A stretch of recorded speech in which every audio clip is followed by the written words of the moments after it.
Desi. Sejumlah pihak menilai kenaikan kembali iuran BPJS Kesehatan mulai 1 Juli mendatang kurang tepat karena dikhawatirkan dapat membebani masyarakat yang mengalami kesulitan ekonomi akibat pandemi COVID-19. Namun pemerintah memastikan akan membantu peserta kelas 3 BPJS Kesehatan dengan memberikan subsidi. Keputusan pemerintah kembali menaikkan iuran BPJS Kesehatan mulai 1 Juli mendatang dinilai kurang tepat karena tidak mempertimbangkan suasana masyarakat yang terdampak akibat pandemi COVID-19. Direktur Riset Core Indonesia Peter Abdullah mengatakan, kenaikan iuran memang dapat mengatasi defisit keuangan yang dialami BPJS Kesehatan. Namun keputusan menaikkan iuran di saat pandemi COVID-19 dikhawatirkan dapat membebani masyarakat. Keputusan pemerintah ini tidak tepat waktu, ya. Memang diperlukan penyesuaian dari iuran. Kita memaklumi itu seharusnya karena itu untuk memperbaiki kondisi keuangannya BPJS Kesehatan.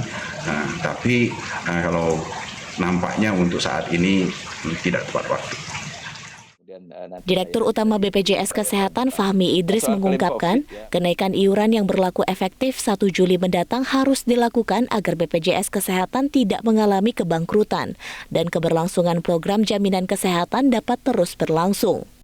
Tentu banyak variabel lain yang harus kita lihat ulang terkait dengan pandemi COVID dan lain-lain. Tapi kalau kita melihat hitungan aktuaria berdasarkan asumsi normal, itu tentu program ini akan sustain dan berkelanjutan. Dan yang paling penting begini Mbak Tabita, bahwa rumah sakit bisa dibayar lebih tepat waktu, harapan kita pelayanan lebih baik, itu masyarakat, servis ke masyarakat juga akan semakin berkualitas.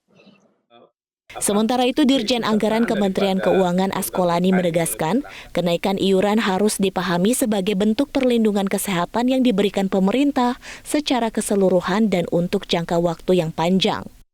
Pemerintah juga membantu warga yang menjadi peserta kelas 3 dengan memberikan subsidi. Dan kalau kita lihat implementasinya sebenarnya tidak mengalami kenaikan. Sebab di tahun 2020 ini pemerintah menyadari dalam kondisi daripada pandemik, maka pemerintah memberikan bantuan dengan bantuan pendanaan dan sehingga dengan bantuan pendanaan yang mencapai 3,1 triliun rupiah, maka setoran yang diberikan oleh masyarakat yang untuk PBPU dan PP itu tidak mengalami kenaikan, tetap 25.000.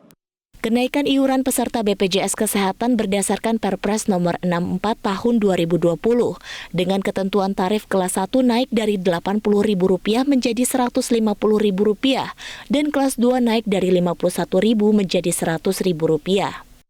Sementara untuk peserta mandiri kelas 3, tarif naik menjadi Rp42.000, namun pemerintah memberikan subsidi sebesar Rp16.500, sehingga nilai iuran yang dibayarkan masyarakat tetap sebesar Rp25.500. Namun pada 2021, jumlah subsidi pemerintah akan diturunkan menjadi Rp7.000 saja, sehingga terdapat kenaikan jumlah iuran yang harus dibayarkan masyarakat menjadi Rp35.000.